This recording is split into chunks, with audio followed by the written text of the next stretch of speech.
nature. It might be more further back in the instinct area, because of the unnatural state of that situation. But does fear make you sadistic? Like No, not really. No. Like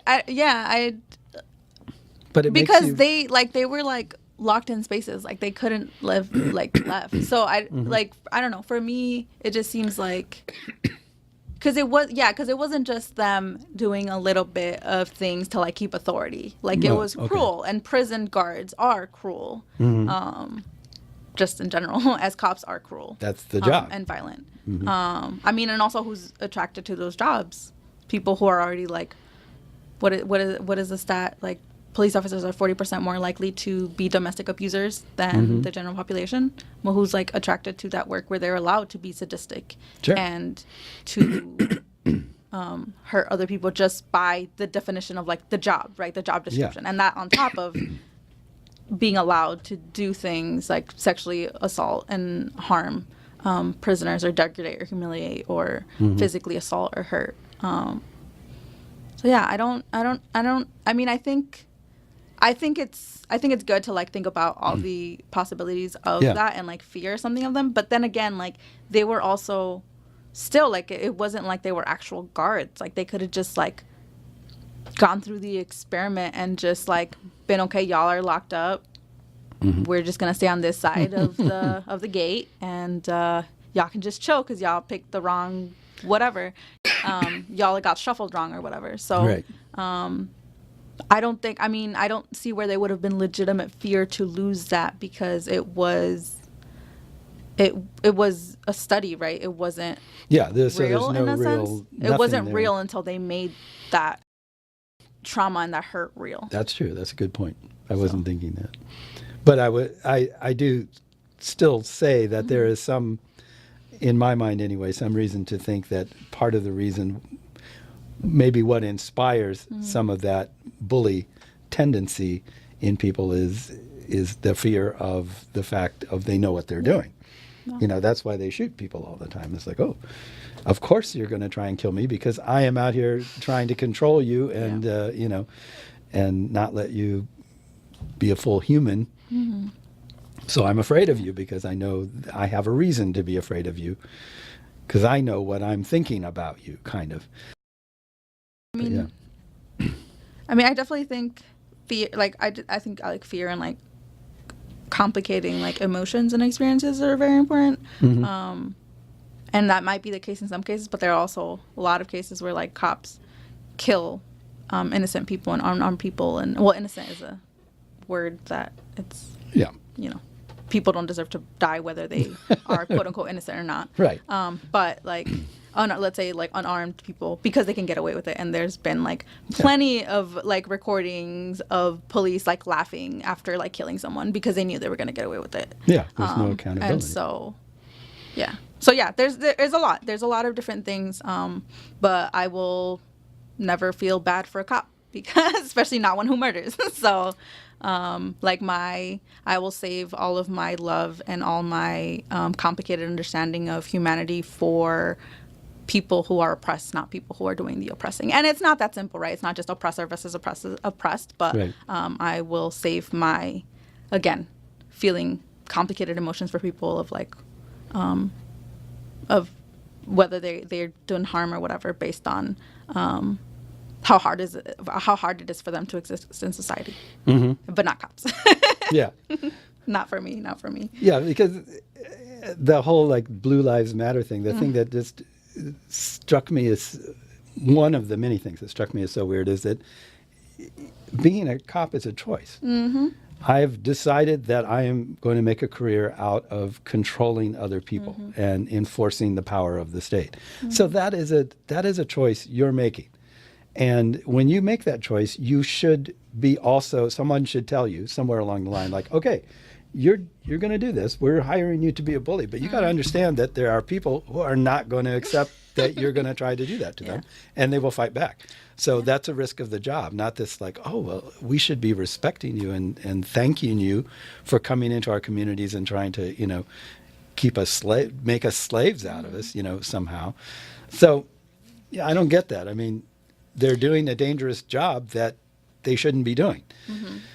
But I mean, yeah, there is like some, I think I saw somewhere like the statistics of like the risk of cops dying versus like all these other careers, and it was like cops were like pretty low compared to, I don't know, I don't remember what it was, but I was like, yeah. But it also makes me very happy every time I see, I don't know, happy's complicated, but it makes me, I don't know, it brightens my day when I see like that it's really hard to recruit cops now. Like a lot of people don't want to be cops, and I'm like, yes, exactly, make cops irrelevant. Good. Defund them, abolish them. It's all good. Like, no solution is ever going to work that comes outside of the community, and that's something that I've again learned from anarchism. Like, it has to be, because nobody knows what they need best in their community and what's going to help them except people in that community. And so any type of like savior complex, whether it comes from cops, whether it comes from other organizers or nonprofits, it's not going to work, because nobody knows no one knows experiences like the people actually going through them, and nobody knows the solutions like the people going through them. Yes, they can receive help, and yes, they could learn more, and they could like use all these resources, but nobody's really going to fix a problem that they don't experience. Not really. Yeah. So, and cops, like, yeah, you're definitely not gonna fix a problem by bringing in guns and people with people who enjoy power trips. And yeah. Okay, so for the casual listener who is just driving in their car right now and they're like, oh, wait a minute. If you don't have laws, I mean, it's anarchy. But you know, if the other version, not anarchy as a philosophy, but anarchy as in there's no control, everybody's running wild. I mean, it's the law of the jungle then it is the strongest survive, because everybody's out to get everybody else. I mean, what do you say to that person who's like, okay, if you have no cops, then who enforces the laws? Well, I mean, okay. First would be that it's not in our best interest to be, like, we already are in, what is the saying, a dog-eat-dog world. Like, we are already fighting for our survival through a lot of different means. So I think it's already, for me, it's already chaos. It's really hard to live in this, like, capitalist society. And it's the same thing for my friends, especially my friends being, like, queer and POC. So it's already hard for a lot of people to survive in this world. If like you look at like depression and anxiety rates have like skyrocketed because we live in a society that's really hard to live in, because not only because of capitalism, but because like all of the harm that's being done in the world, like school shootings and like and just like, I guess in the US, like shootings are a really big one. It really is hard to like go through society seeing that amount of violence every day. So I think that's already happening. I think the only solution to that is to build community, and it doesn't make sense in a community to be after one another, because it just like, who would want to live in a world where you don't know who's going to come after you? So I don't know, for me it's like anarchism and is about building community, and it doesn't make sense for people within that community to be attacking each other. It only makes sense for people within that community to be supporting each other. And if you don't want to be in that sort of community, then you can just leave, and you'll have the freedom to do that if under certain circumstances, like now, like today, in today's society, it's not that easy to just pick up and leave because of all these other things that that come along with it, especially like not having the economic like freedom to do so. But yeah, so yeah, in terms of that, I think we already live in that society. And in terms of laws, you look at, well, I forgot, was it 2015? It was a 2015, like in the Champaign County Jail in 2015, like 97, it was something like 93 to 97% of the people in jail or in the county jail were not in there for having committed a crime. They were awaiting trial because they couldn't afford to bail them, like to be bailed out. Right. And that on top of that, the statistics like in the U.S. of the amount of people who are in jail for nonviolent offenses, for drugs, especially like marijuana, and like not even in possession, not even necessarily distribution, is like ridiculously high. There's absolutely, all those people have no reason for being in jail because, like, of course now capitalists are making a profit off of it. And I mean capitalist is anyone who's like a manager, a business owner, like investor, like anything like that. And yet these people are still in jail. Who are these people? Black and brown people for the most part. Again, in the Champaign County Jail, the population is 13% black, right, in Champaign County. And I think it was like, I think between 73 and like, it was like 73 to like 80% of the people in like the Champaign County Jail were black. But the population of Champaign County is 13, which is like, I laugh because it's so ridiculous. Sorry, I just almost swore. It's ridiculous. It's absolutely, Thank you. it's absolutely, yeah. You're So, policing yourself. yeah. But thank you for doing so, because we'd like to keep this show on the air. And, no, I don't. Yeah. So to me, I mean, I don't know. To me, the world already is like unlivable and unpredictable. So I kind of would like to imagine a better one where we can have community and the like, and also laws are not as like steady as people think they are. People think that somehow people think that laws are very static and stable. They're not. Laws change all the time, and the way that they are enforced is very arbitrary depending on who's the enforcer. Whether you look at judges, at lawyers, at cops, and then wasn't there like a court case recently that said that cops didn't actually have to know the law, that because they arrested someone who was actually doing something legal, and I think the judge was like, well, they don't have to know the law. They thought what you were doing was illegal, so they don't have to like pay, like they don't have to like apologize or like pay some sort of like damages because they didn't know. And so like, again, like, okay, they can just like, cops can just invent laws as they go. There's also like the amount of times that cops have been seen like planting evidence or just straight up lying. Like, how is how is resisting arrest a crime when there is no crime to be arrested for? Like, all those things, like, it's just not, and like the way things are enforced, like their laws are just applied as whoever wants them to apply it. So there already is no order, as much as people like to pretend there is. Right. There's only order of like, that oppressors and like people in power want to enforce, and that's not the kind of life I want to live. Hence, I'm an anarchist. Yes. Hence, I'm an anarchist. Yeah. Exactly. Maybe that should be your shirt. Hence, I'm an anarchist. Yeah. Ask me what hence is all about. I'll tell you later. Well, we're well past our halfway point here. Was there anything you wanted to talk about that we haven't talked about, or are you happy to just freeform this? Well, the detention center trying to be built in Dwight would be a good topic of conversation. Well, we have a few minutes left here. Okay. We can talk about that. Last I heard, was it the House, Illinois House, voted on something? On HB 2040, which is like moratorium on detention center, something like that. The way it's being sold is that it's going to ban the construction, like the private contracts between small towns and private for-profit companies. That's the way it's being sold. It's a ban on for-profit companies coming into Illinois and having contracts with towns. It passed the House. It's called HB 2040. I do encourage people to like call the reps and like try to get it passed. However, at most what HB 2040 would probably likely do, as it's done in other states, because they've actually tried to pass this law before. I think it was in Indiana. It was somewhere in like Midwest states. They only changed 3 words, and it didn't pass. I don't think it passed there. But even if it had, really what it does is kind of de-incentivize small towns like Dwight from making those contracts. But the issue is that the small towns that they're targeting, especially like they're targeting small towns. So Dwight is a 4,000 person population town. Right. The reason why is because the incentives are, if all the towns have to do is annex a certain part of land into sort of their jurisdiction, I guess.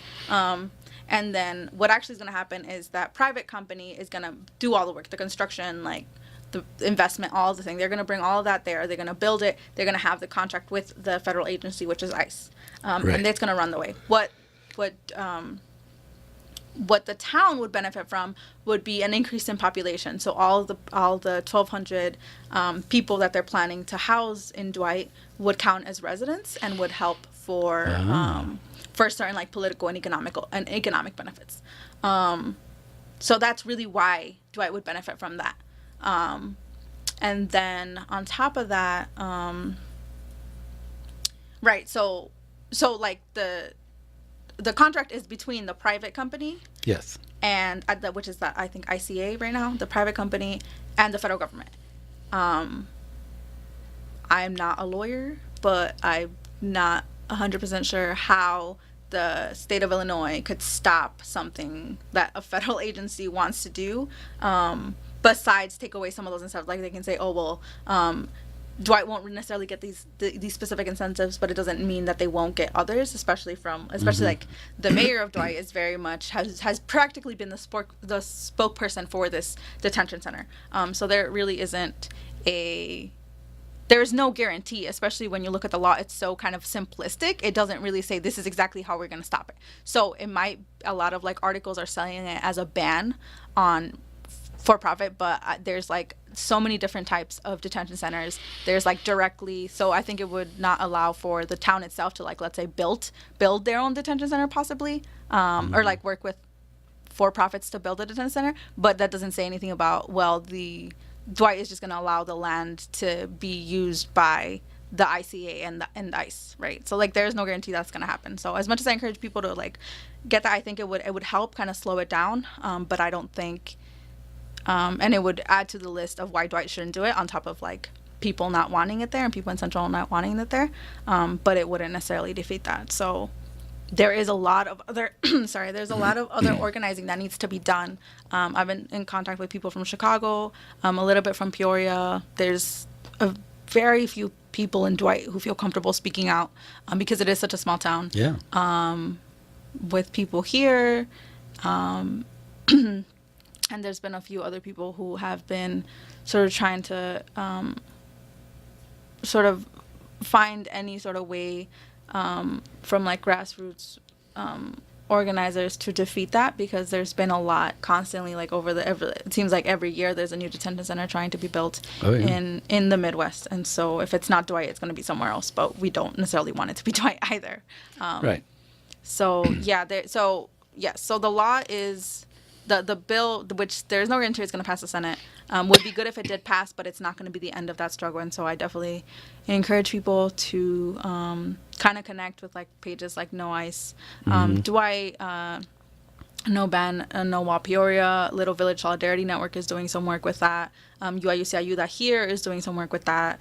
We are, and so yeah, there needs to be a lot more done, a lot more going to Dwight, a lot more kind of coming up with all these different arguments, not coming up, but like kind of emphasizing that a detention center is a very limited way to look at like the possibilities for a town like Dwight. I know a lot of people like to claim that, it's going to be an economic boost, but that's not necessarily true, in the sense that it might be an economic boost for like the businesses that are like there, for some of them there, but that's not necessarily going to translate to like residents or even jobs, because a lot of times they'll build these centers and then hire, like kind of outsource work and have people who don't live in Dwight or who don't live in those towns work in those. So they're promising so many jobs, but that's not necessarily going to be the case. And they used to have a women's prison there, but it got decommissioned, and so a lot of people like left Dwight because they no longer had a job. And so there's no guarantee that won't happen. It's actually pretty guaranteed that that's what's going to happen with a detention center as well, because you have a president who's very much into building a bunch of detention centers right now, and like an administration that's supportive of that, and ICE. But what happens in 2 years when he's not the president anymore, or 4 years? Like, it's going to be the same exact thing, where people are left in a lurch and they don't know what to do. There's like this. I think I heard the women's prison, they kind of like don't have money to tear it down or like change it to be anything else. Like, there is just a building, an abandoned building there. That's pretty much what's guaranteed what's going to happen with a detention center as well. Yeah. On top of no guarantee of jobs. Like, they're not gonna promise, all of the people we hire are going to be from Dwight. No company's going to do that, because what they care about is maximizing profits. Sure. And if they don't care about locking people up for money, why would they care about the people living in Dwight? No, they don't. Then they don't. Yeah, they don't. They'll bring in a bunch of immigrants to build the place. I can guarantee you that that's who's going to come and build it. And the companies that employ them will be from Chicago and St. Louis and whatever. So maybe a few locals, if you happen to be a drywaller or an electrician or something like that. But maybe not, So a handful, maybe half a dozen, will temporarily work on building it. And then afterwards they'll hire guards, and maybe, again, that same handful of people could become guards, but they probably won't pay very much, and they'll probably bring in professionals, and Yep. So really, you're right. I mean, it's really not going to do much for Dwight except maybe tax stuff, and they might get infrastructure, drainage and water, and things like that might come in there that would be helpful. But yeah, I don't. The gas station, that what is? I forget what the small town gas stations are. Is it Huck's or something like that? Anyway, some small town, they'll do well because people will be coming and going and stopping for gas and maybe buy some frozen pizza while they're there. And that's pretty much it. Yep. So what they're getting from it, they're buying an illusion. And that's going to cost a lot of people. yeah. That's pretty upsetting. So what can I do? What can you do? Show up. Obviously, show up. Yeah, so support. What we're planning to do right now, the other thing that's going to do for Dwight is put it on the map where a lot of people don't know where Dwight is, and now a lot of people do know where Dwight is, but not for the best reasons. So, so right now, the different places that I mentioned, like organizers in Chicago, and here and kind of around Illinois specifically, I think a couple in Indiana are trying to have sort of like a week a week of awareness because I think from May 5th to the 12th. So there's going to be a lot of stuff on social media. We're probably going to have events. There are going to be events in Chicago. There's definitely going to be events here. Again, possibly going to Dwight, but so there's going to be a lot of stuff going on just because of the law. A lot of people are kind of putting it in the back of their minds, and they're saying, well, the Democrats are going to save us, which has never historically ever happened. So a lot of people are saying, well, they're going to take care of it. It's going to get banned. But that's not necessarily true. So I definitely would encourage everyone to, I think specifically the easiest way is reaching out online, on social media. So Facebook, UIUCIU, that's on Facebook. Little Village Solidarity Network is on Facebook. If not, UIUCIU that at Gmail, if you want to reach out and ask, okay, what we can do. We had a teach-in this, we hosted a teach-in this Sunday where we talked. It was like a 3.5 or 2.5 hour.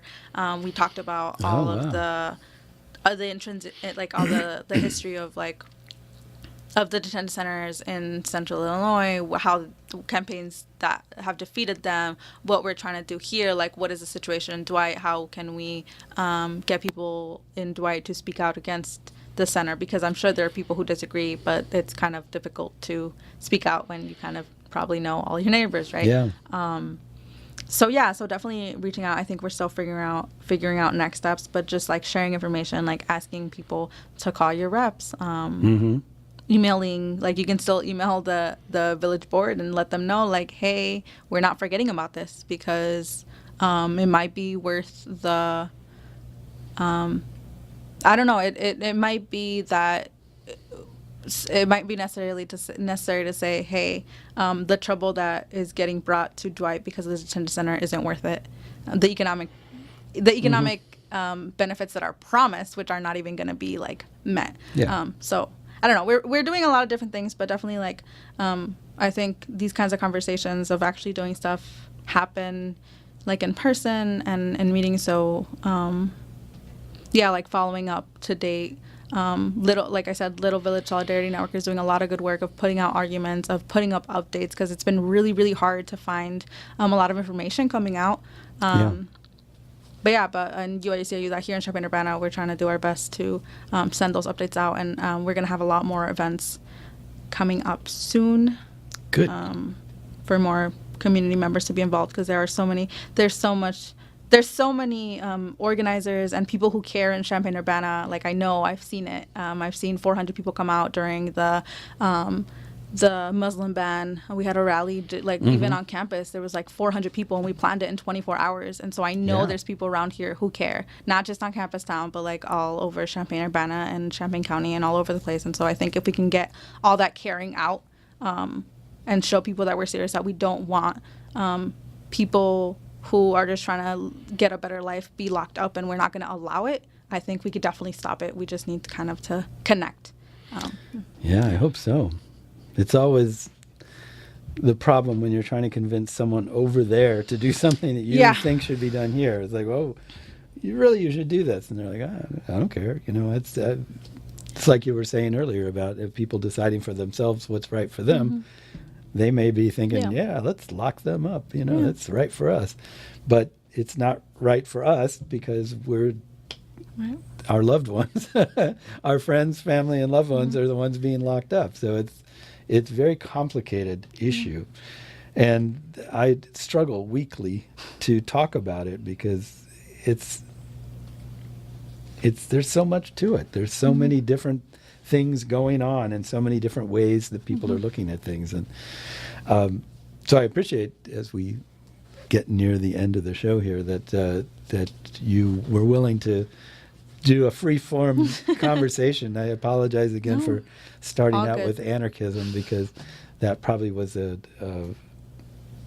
sort of out of left field question. But I mean, I'm curious about it. You have a shirt that says anarchism on it, so I'm just like, hey, tell me what it means.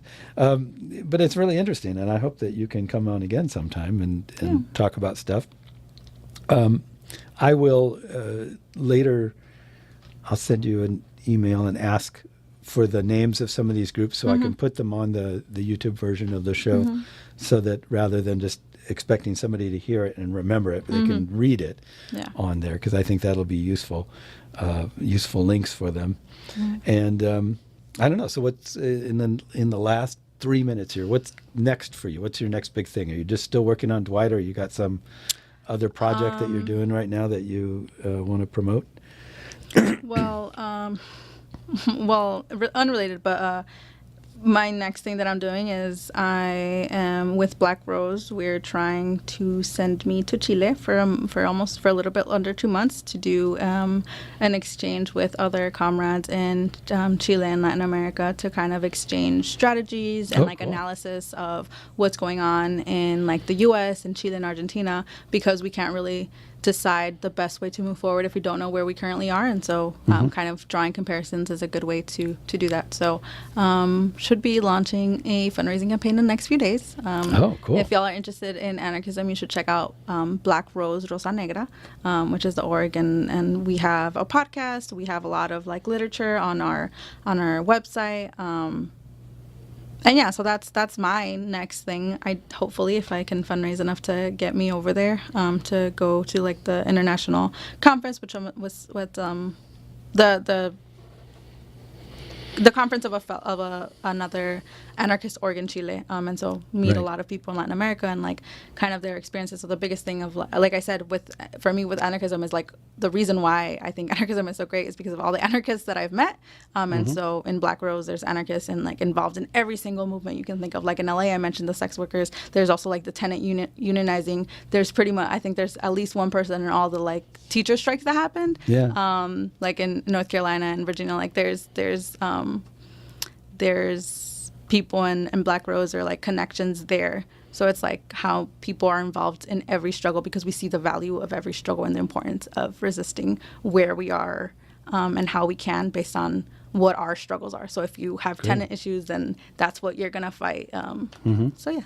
Great. Wonderful. Well, we're out of time. You've been listening to CU Immigration here on WRFU LP Urbana 104.5 FM, as well as UPTV and or YouTube. I have no time to say anything else, so I'll see you later. Bye-bye.